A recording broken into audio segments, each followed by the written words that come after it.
আমরা যারা মেয়ে মানুষ আছি আমাদের ডিমান্ড কত কম থাকে তাই না? একটু হালকা মেকআপ, একটু ভালো জামা কাপড়, একটু ভালো খাওয়া দাওয়া আর একটু ভালো জায়গায় ঘোরা। আর কিছু চাই বলো তো? এইটুকু ডিমান্ড, তাও কত কিছু হয়ে যায় এর জন্য। যাই হোক, তারপরে হেলমেটটা পরে নিচ্ছিলাম, নাহলে পুলিশ কাকু আমাদের ফাইন নেওয়ার জন্য তো রেডি আছে। যাই হোক, তারপরে চলে গেছিলাম যাদবপুরে, ওখানে কয়েকটা কভার দেখছিলাম। এভারেজ কভার ছিল, খুব একটা ভালো ছিল না, নর্মাল নর্মাল ছিল। আর ঝিকঝাক ছিল বেশি। যাই হোক, আমার ওখান থেকে একটা কভার পছন্দ হয়েছিল, ও একটা নিয়েছে, আমি একটা নিয়েছি। তো কভারের দামগুলো নিয়েছিল 200 টাকা করে। আমি যখন বাড়ি এসেছিলাম আমার মনটা খুব খারাপ হয়েছিল, যেন কেন 150 টাকা নিল না। যাই হোক, তারপরে ফুলগুলো দেখে তো একদম চোখগুলো দাঁড়িয়ে গেছিলো। আসমায় চলে গেছিলাম, আর আসমার বিরিয়ানিটা না এখন করে ভীষণ বাজে করছে, সত্যি কথা বলতে একদম শুকনো শুকনো বেকার লাগছে।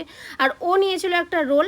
বিরিয়ানি টিরিয়ানি খাওয়ার পরে সেখান থেকে বেরিয়ে আসলাম। আর আজকে ঘুরে যে কি মজা পেয়েছি কি বলবো, এরকম রবিবার প্রত্যেকবারই আসুক। যাই হোক, বাড়িতে এসে খেয়েছিলাম একটু ফুচকা। টাটা।